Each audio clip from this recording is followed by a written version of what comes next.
Com vocês agora no ar, Rodrigo Almeida Teixeira, no canal História de Sucesso. Perde não! Tá nas mãos de Deus, pode acreditar. Bota pé na vida, confia que vai variar. Tá nas mãos de Deus, pode acreditar. Tudo tem seu tempo, mas tem que saber esperar.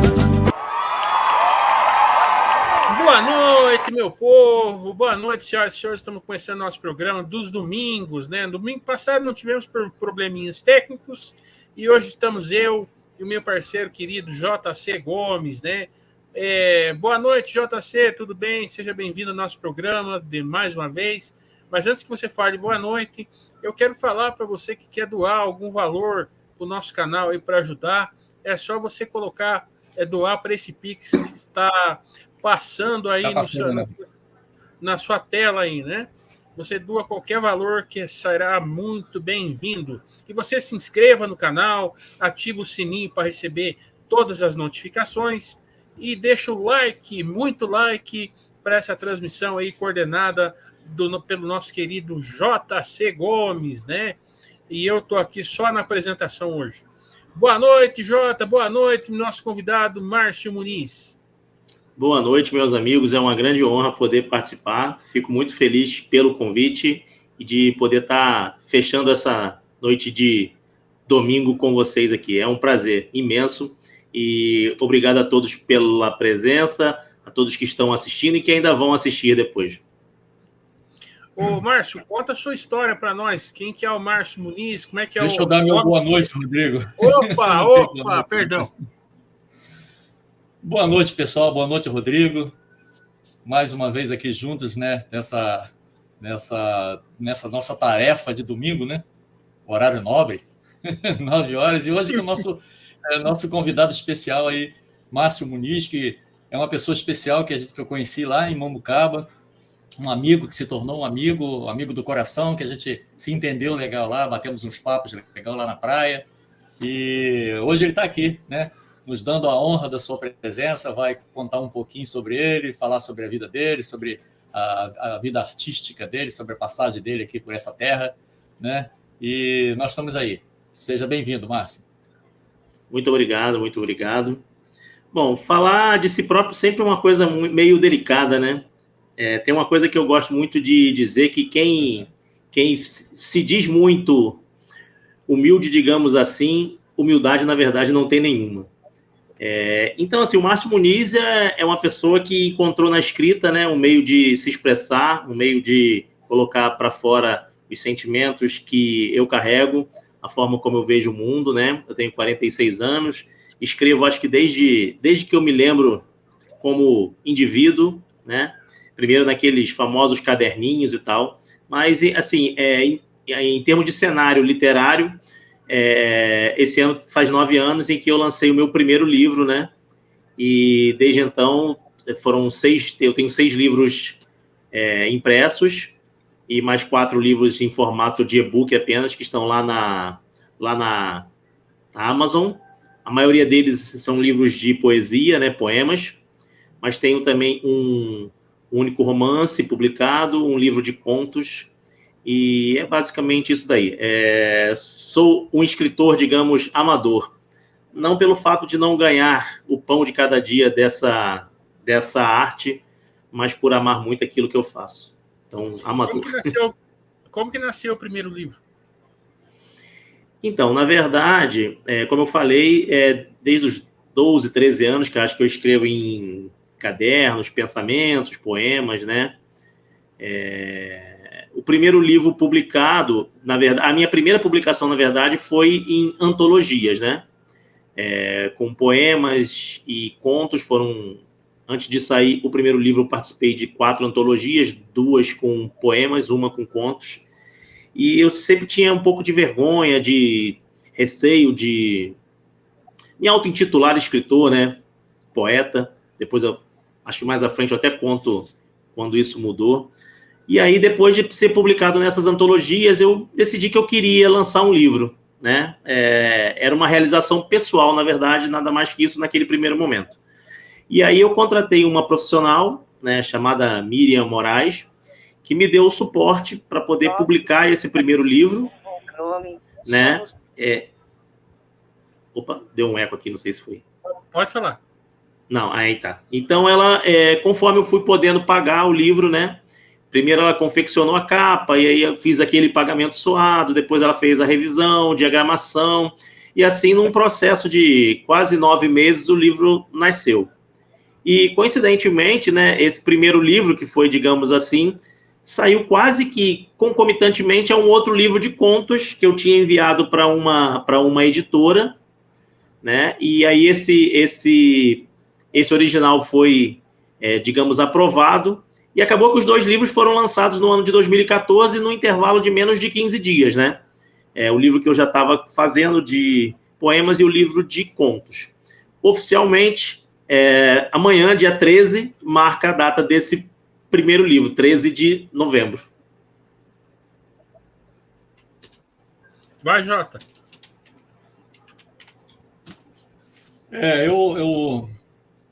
Eu queria que você falasse um pouco sobre esses 6 livros, né, que você...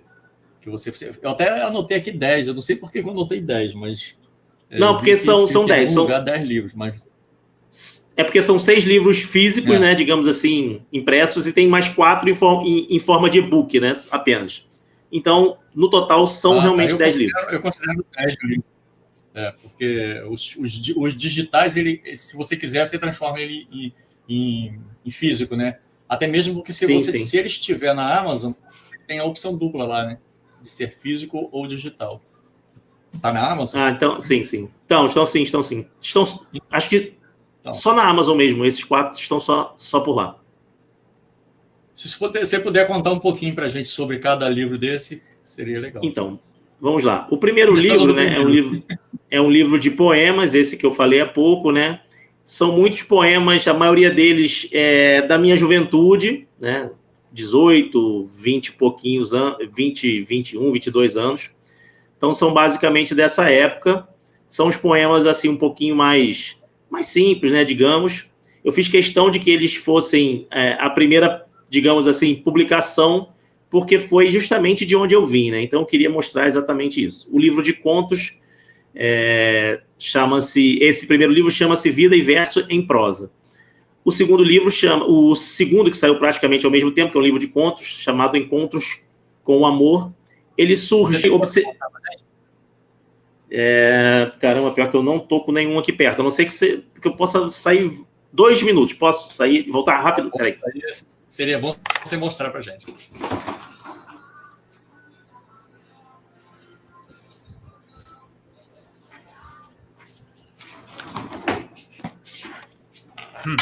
Menos de 2 minutos, rapidinho.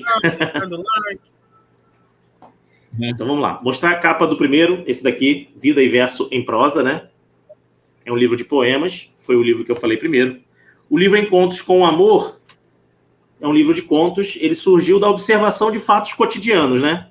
Então, assim, são histórias praticamente do dia a dia, digamos, a primeira vez que 2 pessoas se veem e algo salta aos olhos, algo torna aquela pessoa especial, né? Então, daí o título até também do livro, Encontros com o Amor. Eu não creio muito nessa questão de amor à primeira vista, mas sempre tem um insight, né? Algo que torna aquela pessoa diferente, de forma que a gente possa observá-las, né? E aí, depois desses 2 livros, como primordialmente eu escrevia contos, pensamentos, poemas e crônicas, a gente vai tendo essa vivência. Eu participei de outras antologias, né? No total são 40 antologias com poemas, contos, crônicas. E eu quis me desafiar, saber se eu era capaz de escrever uma história mais longa, um romance, e não tinha ideia. Até que, indo para o meu trabalho, aqui no Rio de Janeiro, né, dentro de um ônibus, eu estava na zona sul da cidade aqui, que é para quem não conhece, é de fora, digamos assim, é onde o pessoal com um pouco mais de poder aquisitivo normalmente reside. E aí eu vi uma cena que me chamou naquele momento, né, de dentro dessa condução, atenção, que é um menino maltrapilho, pobre, negro, né, descalço, parar de frente para um carro assim, um carro de luxo importado. E aí eu fiquei observando aquela cena na janela do ônibus e imaginando, caramba, duas realidades, né, tão próximas, uma de frente para a outra, e ao mesmo tempo tão distantes. E aí dessa cena veio a inspiração para escrever Amor, Somente Amor, né, que é o meu romance publicado, que foi escrito e publicado por uma editora, a Drago Editorial. Eu fiz o envio para eles lá do original e o livro foi aprovado. Surgiu a história do Breno e da Sabrina, um menino pobre e negro de uma comunidade carioca, que se envolve com uma patricinha, digamos, da Zona Sul, e a forma como a vida dos dois se modifica a partir deste encontro, né? Essa cena, um pouquinho diferente que eu narrei, está dentro do livro. E escrevendo esse romance, eu entendi que escrever esse tipo de gênero, na verdade, você tem, sei lá, chutando aí, 60% de transpiração e 40% de inspiração, né? Porque você, para ambientar, descrever personagens, você tem que desenvolver outros núcleos, né? Porque para que a história não fique muito simplória. Então, assim, é um trabalho de pesquisa. E aí, talvez por isso, até por não ter muita disciplina para escrever, foi o único romance até hoje que eu publiquei. Os demais livros, vamos lá, vou mostrar aqui a capa deles aqui, tá? Esse aqui é o quarto livro, que é o Microamores, Pedaços de Mim, que é um livro de poemas bem curtos e microcontos. Os microcontos foi um desafio que eu comecei a escrever de uma editora chamada Iluminari, em que eles desafiavam os escritores que participavam de antologias, tinham alguns desafios, e um dia surgiu um desafio de escrever pequenas histórias com até 100 caracteres. Deixa eu contar um detalhe só assim. Você até comentou sobre isso comigo lá em Mambucaba, mas como é que você descobriu o que é contos, microcontos? Como é que você percebeu que você fazia essa diversificação de escrita? Você já tinha estudado antes? Fez algum curso? Você, sei lá, faculdade, alguma coisa a respeito? Ou alguém te disse? Não, eu não tenho formação, digamos, acadêmica nessa área, né, de letras. Eu fui pesquisar depois, né, desse desafio que a editora nos propôs a escrever esse tipo de gênero. Não conhecia, e aí eu fui pesquisar, né? Eu acho que é o lado bom, hoje em dia, digamos, da internet. Tive acesso a farto material, a livros de outros autores, conhecendo. Fiz alguns cursos, assim, mas todos eles à distância, a respeito do tema. No começo foi difícil pra caramba, porque eu achei que eu não seria capaz, de sintetizar tanto assim a ponto de que com 100, 150 caracteres, 200, 300, consegui praticamente em uma ou duas frases fazer uma historinha, né? Mas foi um desafio que eu me ambientei e daqui a pouco virou vício. Daqui a pouco qualquer coisa que vinha à mente virava microconto. E junto com os microcontos nesse livro vieram os poemas mais curtinhos. Nesse caso dos poemas mais curtos, eu fui convidado por um amigo para participar de um evento literário e dar uma palestra sobre haikais, né? Haikais são aqueles poemas, aqueles versos japoneses, né, poemas japoneses com 3 versos, né?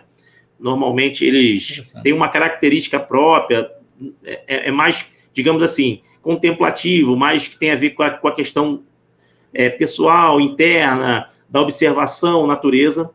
E por não ter formação acadêmica, né, também, como eu falei, nessa área, fui pesquisar, né, para poder fazer essa palestra, né, apesar de ser para jovens até 12 anos, mas, poxa, a gente nunca quer fazer feio, né? Então, fui pesquisar mais sobre o tema e me apaixonei por essa questão, e aí veio a ideia de lançar o livro com os microcontos e os versos curtinhos, que não chegam a ser haikais, mas são só poemas de uma ou, no máximo, 2 estrofes. A maioria só com uma estrofe mesmo. Tá? Você quer comentar? Você quer ler algum para a gente? Vamos lá, leio sim. Vou começar pelo microconto, né? Que é uma historinha aqui. Vamos lá. Vocês querem? Acho que eu vou ler um. O pessoal gosta de rir um pouquinho com esse aqui, que é um mais humorado, assim, digamos assim. Vamos lá.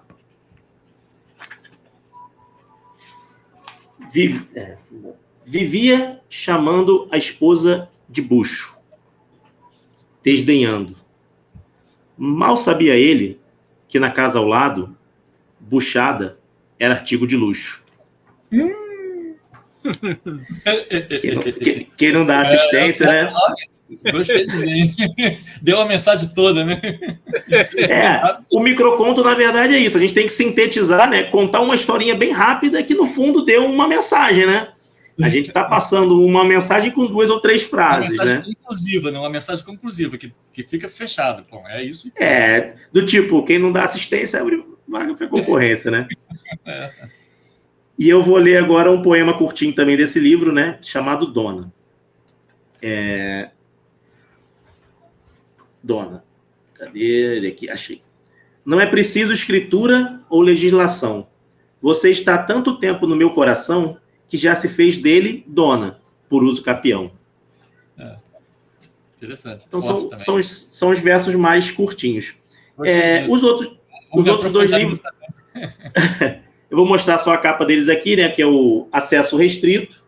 É um livro de poemas também. Esse já mistura poemas um pouquinho mais longos e poemas mais curtinhos.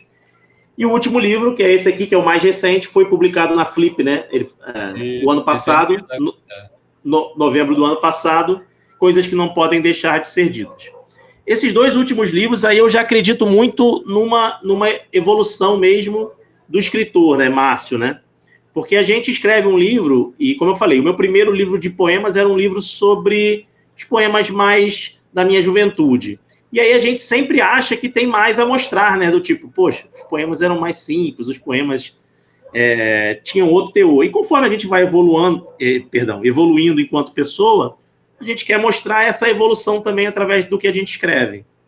Então foram 2 livros que eu lancei, já pensando nessa evolução enquanto escritor, e foram 2 livros que eu literalmente me assumi, digamos assim, porque no começo eu sempre tinha aquela questão de não, a gente tem que separar o escritor da pessoa. E nesses 2 livros eu, tipo assim, acho que eu sou bem eu mesmo, do tipo assim, eu posso dizer que eu acredito que o poeta, na verdade, ele é personagem dos próprios livros, né? E aí, nesses 2 livros, eu me assumi literalmente de dizer que foram poemas, de fato, autorais. Não necessariamente sempre situações que eu vivi, mas de experiências que eu tive, né, que eu observei, que não necessariamente minhas, mas de pessoas à minha volta. Você usa seu nome, Márcio Muniz, é o seu nome mesmo ou é um nome fictício, nome pseudônimo? É meu nome mesmo. O primeiro livro, o livro de contos...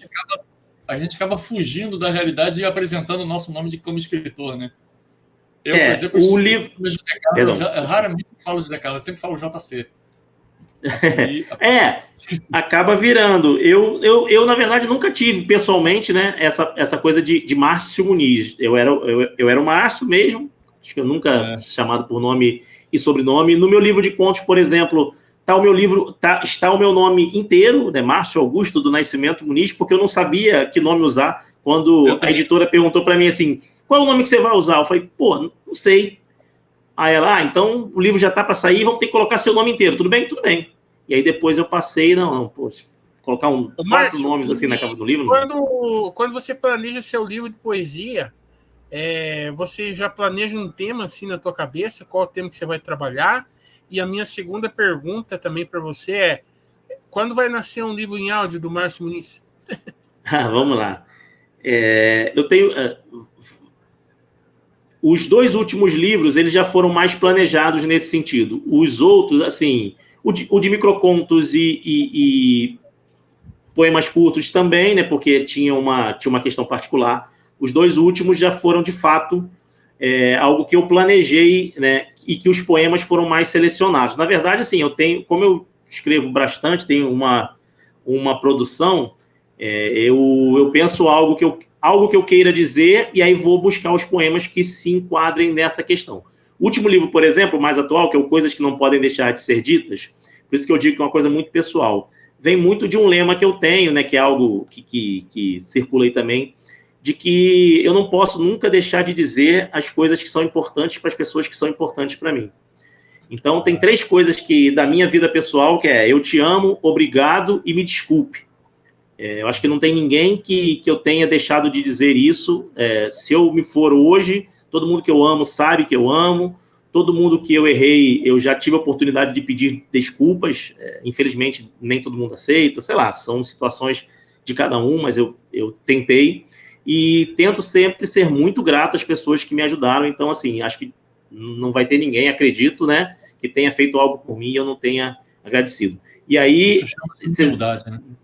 Dentro desse pensamento, surgiu esse livro, tipo assim, quais são as coisas que a gente não pode deixar de, assim, pode dizer, aí extrapolou, né, um pouquinho, Eu Te Amo, coisas como Sinto Sua Falta, Vai Ficar Tudo Bem, Fica Firme, Estou Aqui, Eu Preciso de Você, mas são poemas que seguiram essa linha. Então, assim, hoje em dia, quando eu vou escrever um livro, né, quando eu tento compilar os textos, eu já tento usar um tema. Os outros eram mais aleatórios mesmo, a gente colocava lá os poemas que mais gostava e eram mais aleatórios. Bom, sobre o livro em áudio, a gente, como artista, escritor, autor, a gente quer sempre se reinventar, né? Eu não posso dizer para você que já tem algo pronto, mas sim é algo que eu tenho vontade de fazer. Eu já estive, por exemplo, vendo alguma coisa em estúdio sobre isso, né? Para poder declamar, até porque, para mim, também, pessoalmente, eu adoro poema, eu leio poema declamando. Eu não gosto de ler poema em voz, assim, para mim, né? Então, como eu gosto de declamar poemas também, já é algo que está, para mim, assim, nos meus planos. Não é nada concreto ainda, mas acredito que vai ser breve, não vai demorar muito, não. Porque a gente tem que se... Que você quer fazer um áudio com sua voz, né? Quero. E isso seria realmente, assim, com a minha própria voz. Com a minha própria voz. Não, porque nós temos o JC, né, que ele faz aí os audiobooks dos autores que desejam, né? Por isso também que eu comentei. Eu faço audiobook, mas eu faço com a minha voz, então não tem como, né? Eu já tive umas 2 pessoas que ligou para mim querendo fazer com a voz dele. Eu falei, até é possível, só que teria que a pessoa estar aqui no estúdio junto comigo, né? Ou ela mandar já pronta. Ela mandar pronta, ela praticamente já fez, né? Não vai... O que eu vou fazer? Vou acrescentar detalhes só, né? Então, só a montagem em si. Tem toda a parte técnica, né? E a gravação em si, se as pessoas que falam comigo quer gravar no celular, não tem como gravar no celular ao ar livre, né? Ou dentro de casa, é muito barulho, toda hora acontece um barulho, você tem que depois fazer filtragem daquilo tudo, fazer a purificação. Não dá. Então é bem complicado. Você tem que estar presente, mas você tem que participar ativamente ali do detalhe. Tanto que eu já consultei, como eu falei, né, alguns estúdios e tal que eu queria fazer. A princípio não seria algo, digamos assim, 20 a 30 poemas mais ou menos, né, por declamados, se possível colocando algum fundo musical também, né, para poder algo que tivesse a ver com os poemas. Então teria que escolher mesmo assim sons que tivessem a ver. Dia desses, por exemplo, eu gravei um vídeo para poder colocar no TikTok, numa outra lá no caso Kawaii, e era um poema sobre o mar, e eu fiquei procurando sons, né, que fossem, assim, digamos, o som das ondas, porque eu queria declamar o texto com o som das ondas ao fundo. Mas, assim, meio amador, né, e você vê, é difícil você conseguir conciliar, mas é uma coisa que eu acho interessante, até porque, né, a gente precisa tratar o tema da inclusão é um tema importante sob vários aspectos, né? Não só para os deficientes, digamos, visuais, mas todo mundo, né? É verdade. Eu faço as gravações, mas eu faço de forma... Eu até aviso para as pessoas, de forma amadora. Eu faço com a minha voz, eu faço... não tenho colocado nenhum tipo de fundo musical, né? As pessoas também não têm pedido, eu também ainda não tenho estrutura para isso. Mas estou me preparando para, se Deus quiser, no futuro, eu fazer uma coisa legal, bem profissional. Estou me preparando para isso. Eu acredito assim, porque assim, eu gostaria de declamar, porque assim, acho que quando a gente escreve, a gente tem mais ou menos, digamos, a alma do poema, aquilo que a gente quer dizer, às vezes uma entonação diferente. Porque senão a gente teria que, de repente, tudo bem, fazer com outra pessoa, mas a pessoa fazer, poxa, aqui eu queria que você, de repente, desse um enfoque mais aqui e tal. eu acho isso importante, porque, assim, eu falei lá no começo que eu tive muito problema em me, digamos, autodenominar escritor, poeta, por não ter uma formação acadêmica. E gostava de poema desde sempre, eu lia na escola, gostava quando a professora tinha que falar de Manuel Bandeira, Olavo Bilac, sonetos, Vinícius de Moraes e tal.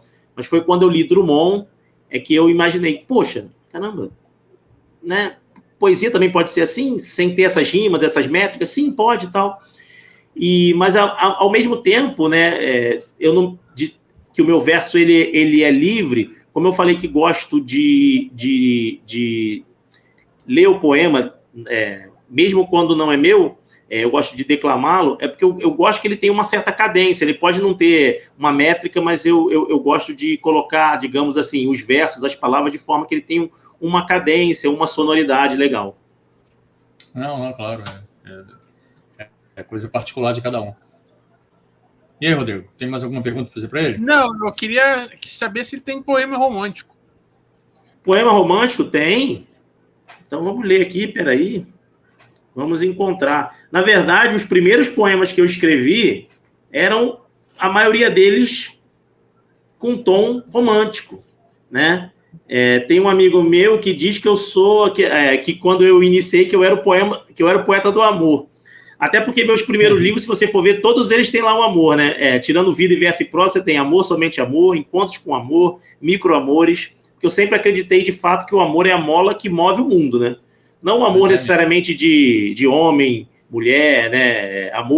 O amor romântico, digamos assim. O amor pelo seu irmão, o amor pela sua profissão, o amor pelo seu semelhante. É isso que move o mundo para mim. Então vamos ler um poema romântico aqui, pedido por do Rodrigo. O título desse poema é Quando é que a gente sabe? Quando é que a gente sabe se cabe ou não cabe na vida e no coração de alguém? Quando é que a gente sabe se é de verdade o sentimento que o outro diz que tem? Amor não dá para saber. Amor não dá para entender. Amor só faz sentido quando há resposta. Reciprocidade. Amor foi feito para sentir felicidade. Vivê-lo e revivê-lo quantas vezes for preciso. No amor não há garantias, não existe qualquer certeza. Ora somos os predadores, ora a presa. Quando é que a gente sabe que é amor? Não tem receita. Quando há um encontro, a gente só sabe. E ponto. Muito bom. Muito bom. Mais um para nós, Márcio. Mais um. Mais um? Mas você quer também, digamos assim, nesse sentido... O amor tá no ar, né? Então vamos pro amor. Vamos continuar no amor. Então vamos continuar o amor. Deixa eu achar um outro aqui, Diogo. Depois, assim, a gente vai, como eu falei, a gente vai se contagiando, vai bebendo de outras fontes. Eu gosto de escrever poemas, assim, em tom de crítica social também. Alguma coisa de humor, né? O pessoal dá aquela quebrada e ri, mas vamos continuar no amor. O título desse poema é Etiologia. O mais contagioso e perigoso dentre tantos males, podendo ser contraído numa simples troca de olhares, este é, sem dúvidas, o amor. Seus sintomas são sorriso bobo e sem motivo, ares de distração, taquicardia, desejo desmedido, euforia, receita para felicidade, reciprocidade. Nesses casos, não há contraindicação, viva-o sem qualquer moderação. Já para os casos de não ser recíproco, um aviso. A dor, principalmente nos primeiros dias, parece que não vai passar. Contudo, fica a dica. Por mais que tudo contradiga, resista. Apesar da dor, não há caso registrado de causa-mortes, amor. Muito bom. Poxa. Esse é épica, né? Assim, no começo eu confesso que os primeiros poemas que eu escrevi, eu pegava poemas de autores conhecidos e tentava replicar, né, aquelas rimas, aquela métrica, porque eu achava que só aquilo podia ser poesia. Achava que só aquilo podia ser poesia. Depois a gente vai entendendo, né? Como eu falei, Drummond que foi alguém que diz assim, poxa, tinha uma pedra no meio do caminho. E aí tu fica pensando, pô, uma pedra no meio do caminho? que isso tem de poema? E aí depois você vai entender toda a profundidade, né, das coisas que ele estava querendo dizer. Na verdade, todos os textos acabam sendo um poema, né? Vai depender do momento. Sim. Assim, a poesia, ela está na vida, né? Ela está na vida. Às vezes você não é necessariamente numa palavra, é numa vista, né? Num visual que você tem, numa música. Eu, durante algum tempo, tive a oportunidade... Isso. Verdade, né? Sim. Inclusive a forma de amar, né? Tem gente que às vezes reclama assim, poxa, mas minha esposa não é tão, digamos, romântica e tal, não é muito de ficar toda hora dizendo que gosta e tal, mas às vezes ela demonstra aquilo que ela sente preparando a sua comida preferida, né? Cuidando de você e das suas coisas. E aí tem gente que não sabe direcionar o olhar para essas coisas, para as coisas simples da vida, né? Para as coisas que são. Eu, durante um tempo, tive a oportunidade de estar de frente de um sarau, né, que era realizado aqui no bairro da Praça Seca, junto com outro amigo poeta. E é uma das maiores alegrias que eu tenho nessa trajetória, é de ter podido abrir sarau Poesia e Arte, de ter podido abrir as portas para tanta gente. Agora você vai falar dele. O Sarau Poesia e Arte, ele começou numa livraria dentro de um shopping center, uma livraria pequena, chamada Livraria Maju, que ficava no Parque Shop Sulacap, né, no bairro da Sulacap, aqui no Rio de Janeiro. E ele foi crescendo, né, foram várias pessoas que foram sendo agregadas. Depois o sarau passou a ser realizado no corredor do shopping, porque a livraria não estava mais comportando. E depois a gente conseguiu um espaço junto à prefeitura da cidade, né, lá no Centro Cultural Silvia Dila de Sá, no bairro da Praça Seca. E o nosso lema era, tipo assim, aberto para toda forma de manifestação artística. Então, se alguém procurava a gente dizendo assim, poxa, eu tenho uma companhia de dança, posso me apresentar no seu sarau? Pode. Eu produzi um curta-metragem, cara, a gente dava um jeito, projetava, botava telão e a pessoa apresentava lá músicos de várias digamos assim, estilos. E o ponto alto foi quando a gente decidiu, né?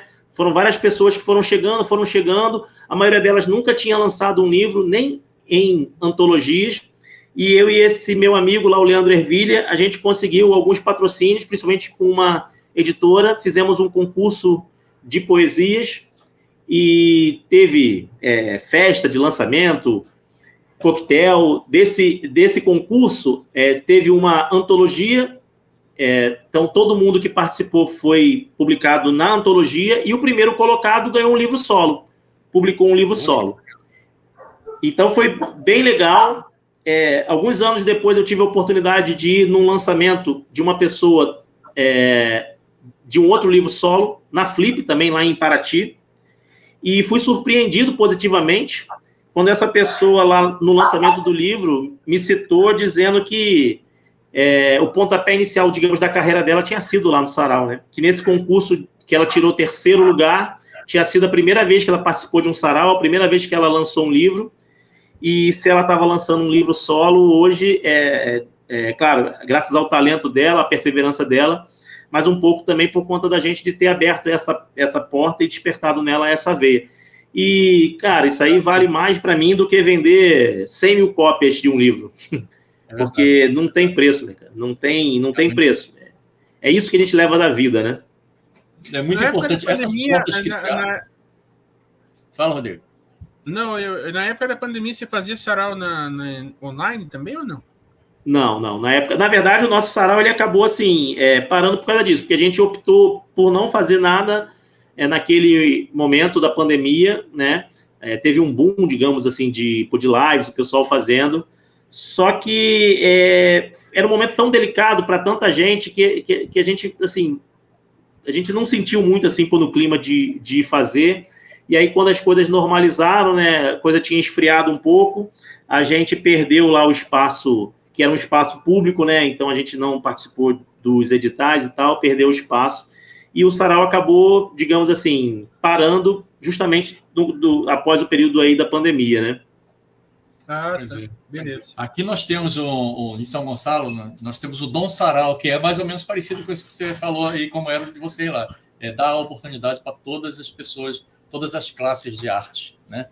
E é muito E o bom. legal, perdão, e o legal quando você faz esse tipo de evento é que, assim, eu acho que muitas pessoas ainda têm preconceito, digamos, com a poesia, no sentido de imaginar de que isso que a poesia é uma arte, digamos, erudita, que é só para as pessoas assim mais eruditas e tal, e não como uma arte popular. E quando Intelectual, né? isso, é só os intelectuais, é um monte de É. velhinho que vai lá, declama um poema e todo mundo bate palma. E quando a gente leva pessoas para participar de um evento cultural, a pessoa às vezes ia assistir uma banda de rock, e nos intervalos assistia poesia, e de repente a pessoa vai olhar, opa, isso aí que é poesia? Não, eu gosto também, né? Tanto que a poesia hoje em dia está aí nas batalhas de rimas, a poesia você tem nos slams, tem o pessoal que faz cordel, que é poesia também, né? Isso. Um amigo. Então, assim, a poesia está em várias questões, e tem gente que acha ainda que a poesia é só o erudito. Então, eu acho que eventos como esse ajudam a popularizar, a tornar a poesia popular, a poesia pop, como eu gosto de falar. Não, é importante, sim, cara. A gente viu lá na Flim como é que foi importante a gente, né? Cada um declamar sua poesia. Foi ali um ponto bem alto, né? Marcante para a gente, né? Então é muito importante essas portas todas estarem abertas. E é bom também, porque assim, a Flim foi muito legal, porque tem, de fato, lugares em que a gente vai, em que tem muita gente querendo falar e pouca gente disposta a ouvir, né? E a Flim não, a Flim teve um clima assim mesmo de, caramba, quem está falando tá lá, e quem está aqui ouvindo está prestando atenção, interagindo, né? E foi muito legal, a Flim foi muito legal mesmo. A Flim, para quem de repente não se liga aí na abreviação, foi a Feira Literária de Mambucaba, onde eu conheci o JC lá. Foi um evento bem bacana mesmo. Claro, tem outras feiras literárias internacionais. Tem várias outras aí. Inclusive, está acontecendo agora, né? Está acontecendo, ou vai acontecer agora por esses dias, a Flip, né? A Flip é agora no final do mês, né? A princípio, eu tenho participação lá. A editora em que eu lancei o último livro, a Ópera Editorial, vai ter uma casa própria lá, para a editora. Fala da Flip então, pra gente. Eu não participei de uma Flip ainda não. Ela tem uma programação própria, e eu devo estar lá no sábado, acho que se não me engano é dia 25, né? Só devo estar lá no sábado, participando do sarau às 17 horas, se não me engano, na Casa da Ópera Editorial. Cara, a Flip é muito legal, acho que Paraty é uma cidade muito legal, porque independente da feira literária, você tem muitos eventos rolando na rua ao mesmo tempo. A Flip tem uma programação oficial, claro, por do evento, mas, assim, são várias editoras, várias casas trabalhando simultaneamente com programações distintas, e, cara, é muito bacana participar da Flip. É claro que, assim, o grande público vai assistir o pessoal mais renovado, os internacionais, mas, cara, foi muito bacana. Eu tive a oportunidade, o ano passado, de lançar o livro, né? Essa editora é uma editora nova, então eles quiseram lançar o livro lá, foi muito bacana. Já tinha participado de uma outra edição, mas aí participando de um edital, né? A Secretaria de Cultura do Estado aqui do Rio de Janeiro tinha lançado um edital para a gente se inscrever, e aí em 2019 eu tive a oportunidade de participar, e aí o evento foi literalmente no meio da rua, né? Era numa esquina em que foi montado um palco, e a gente ia interagindo, as pessoas passando e olhando. Cara, é uma atmosfera espetacular. Para quem gosta de cultura e literatura, é espetacular. É quase como se vivesse ali uns dias de utopia. É igual uma Bienal, né? Igual uma Bienal, isso aí, verdade. Bienal também é muito legal, é muito legal. Mas, assim, eu gosto muito também desses eventos como a Flim, porque eu acho que esses eventos em cidades menores, em bairros da cidade, vieram justamente para descentralizar, né, e para que outras pessoas tivessem acesso à cultura. Nem todo mundo pode ir a Paraty para Flip, nem todo mundo tem poder aquisitivo para ir até a Bienal, porque paga ingresso, cheio, condução difícil. Então, assim, quando você tem um evento de bairro, quando você tem um evento numa cidade menor, eu acho que serve muito, muito para que a gente possa descentralizar essa coisa da cultura, principalmente aqui na cidade do Rio de Janeiro, né? Porque você vê a concentração de teatros, de opções culturais, é muito lá na zona sul da cidade, na Barra da Tijuca, e pouco na zona norte, zona oeste. Não sei como é que é São Gonçalo, se tem tanto assim, mas imagino que não tenha tanto também como tem essa efervescência cultural no centro da cidade, aqui na zona sul do Rio de Janeiro. O bom dessa... Fala. Não, eu queria saber se o Márcio pode ler uma poesia de humor para nós. De humor, vamos lá. Ai, caramba, os livros caíram aqui, desculpa. Acidente. Mas de humor a gente encontra um aqui. Eu não tenho poesia de humor, você me deu uma boa ideia. Eu vou ver se escrevo poesia de humor também.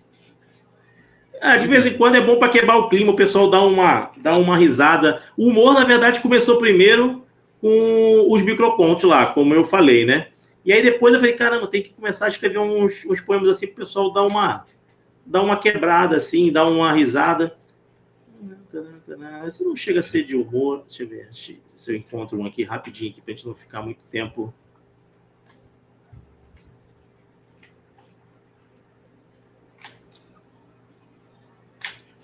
Você, de repente, você pode, se não achar essa poesia, você pode ler uma, Rodrigo, que ele expôs e que foi exposta no Museu de Língua Portuguesa em São Paulo, Rio de Janeiro e Bahia, essa poesia dele. Isso. Não sei o nome da poesia, não, mas eu sei que é uma poesia que foi exposta nesses 3 locais, e ela é bem importante, bem forte. Eu estava com vontade. Vamos terminar o programa com essa, JC, o que você acha? Eu sei que tudo bem, mas ainda temos aí mais 15 minutos pela frente. Não, eu sei, mas só me avisa aí para não passar de 52. Tá. Deixa eu ver se eu encontro aqui também. Vocês também me pegaram de surpresa. Isso aí quem faz ao vivo, né? Esse poema do Museu da Língua Portuguesa, enquanto eu estou procurando aqui, a gente vai falando sobre ele aqui. Foi um poema que ele participou da exposição chamada Poesia Agora, né? Era o título da exposição. E eu fui convidado para escrever, na verdade, eu e vários poetas, para falar sobre... cada poeta era uma ala chamada Desafio Poético. E nós tínhamos que escrever poemas que não tivessem uma vogal. E aí foi feito lá um sorteio, no sentido de dizer assim, você ficou... você tem que escrever algo que não tenha a letra A, por exemplo. No meu caso, foi a letra I. Eu tinha que fazer um poema que não tivesse a letra I. E aí, confesso que a gente vai pensando assim, caramba, como é que vai fazer isso? Como vai substituir determinadas palavras, né? Como é que vai? Aí foram várias tentativas até eu conseguir dizer assim, caramba, não, mas tem aqui uma letra I. Não dá, essa daqui não dá, peraí, vou para ali. Tá, acho que eu achei aqui. Não achei. Estou procurando aqui. E aí foram várias tentativas, você acha que fez, e de repente você olhava assim, não, mas aqui é a letra I, literalmente. Então, assim, foi um desafio legal, foi uma honra, né? Esse poema participou lá no Museu da Língua Portuguesa no ano de 2015, primeiramente.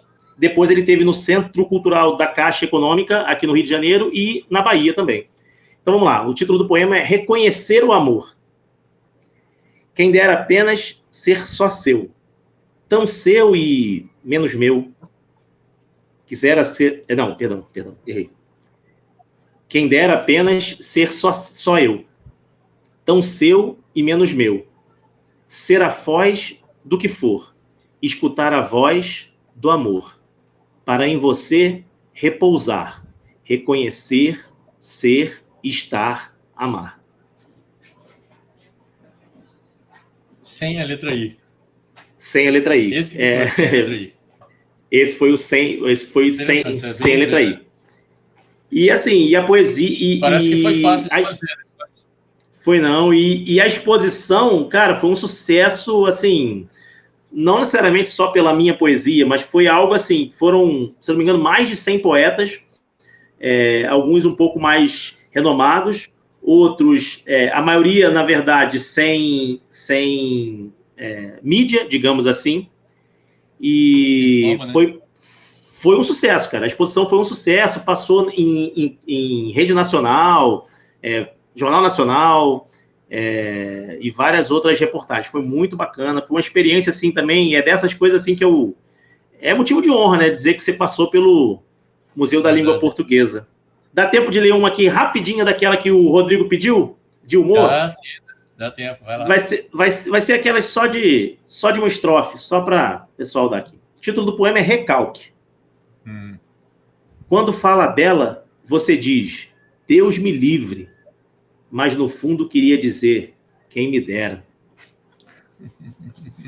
Já pequenininha, mas bem clara, né?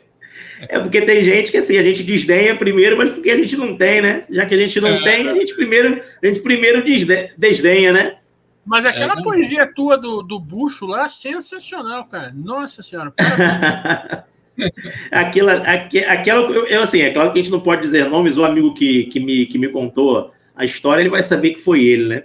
Mas é um amigo que já foi casado há algum tempo, e ele, sabe, cara, eu não gostava quando ele chegava assim, começava a falar da esposa e tal. Falei, pô, cara, assim, se você quiser falar sobre essas coisas, não fala perto de mim, não. Porque, cara, você quer, separa, você não gosta, separa, né, cara? E aí ele virou inspiração. Quando ele viu lá o texto, ele falou assim, pô, aquilo ali foi aquele negócio que eu te falei, não foi? Eu falei, foi, mas ó, cuidado. Digamos, você falar muito, não ficou falando para todo mundo, né? Você pegou no ar. Tem uma coisa legal também, né? Não sei se dá para falar também, que vai agora sair no final do mês, agora, dia 25 para o dia 26. Eu sempre tentei transformar as minhas poesias em música, mas não tenho nenhum dote musical, não manjo nada musicalmente falando. E uma amiga vai lançar um CD, vai sair nas... CD não, né? Que hoje em dia não tem mais CD, mas vai sair nas plataformas digitais. Ela EP. Então ela tá gravando, ela gravou, na verdade, poemas de vários poetas, inclusive um meu, né? E aí vai sair agora por um EP, ou seja, poema que virou música também. E é motivo de orgulho também para mim. O nome da amiga, Jussara Freire, né? Depois, para quem precisar pesquisar, é uma música. Já entrevistei ela aí no ano passado. Já, pô, bacana. Ela é muito talentosa, ela tem as músicas próprias. Ela, assim, como todo músico, assim, canta pô na noite, né? Tocando música de terceiros. O André Marçal, você conhece? O André Marçal, Joyce Kelly, você conhece esses cantores? André Marçal, conheço. O André Marçal, inclusive, musicou um poema meu também. Ele me mandou, eu não o conhecia, e aí ele viu nas minhas redes sociais, me mandou uma mensagem perguntando se eu autorizaria, e eu falei, cara, é motivo de orgulho.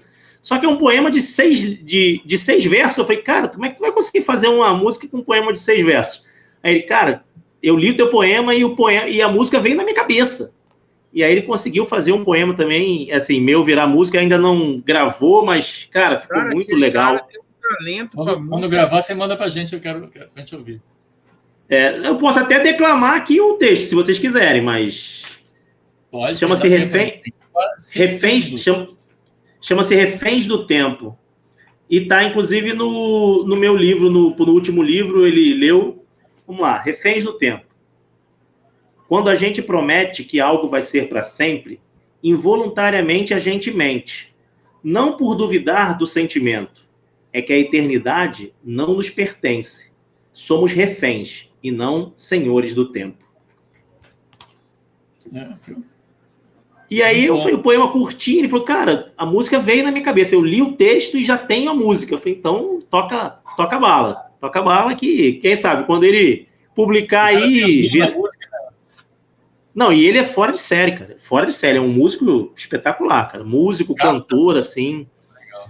Espetacular mesmo, espetacular. Desses que a gente olha assim, caramba, não sei como é que um cara desse ainda não estourou aí, pô, na mídia. É porque muita gente talentosa, né? Buscando seu lugar ao sol. Mas espetacular. Mas é isso aí. Rodrigo, estamos chegando ao final, tá? 49 minutos. Eu vou, então, agradecer você, viu, Márcio, pela sua presença aqui no nosso programa. E se caso você quiser recomendar alguém para um programa futuro, não faremos o nome. Passe para o JC, por favor. Não, é bacana. Eu que agradeço pelo convite, pelo bate-papo. É muito bom saber que tem pessoas como vocês, assim, que abrem esse espaço para outros artistas. que é algo que a gente precisa muito. Além do artista em si, a gente precisa daqueles que abrem espaço, que trabalham, às vezes, digamos, sem o devido reconhecimento nos bastidores, para que a gente possa, né, ter voz. Então, meu agradecimento a todos que estiveram aqui com a gente, em especial a vocês pelo convite, e que o canal tenha vida longa. Muito obrigado. Muito obrigado, valeu mesmo, foi um prazer estar com você aqui. Espero que no futuro a gente possa participar novamente com novidades, né? E vamos lá, estamos aí, vamos continuar com o nosso trabalho de poeta, de apresentador, e para ter a oportunidade sempre para vocês e as portas sempre abertas. Valeu, Rodrigo, um abração. Obrigado. Valeu, um abraço, Rodrigo. Um abraço. Boa noite a todos, até a próxima. Boa noite a todos, até a próxima.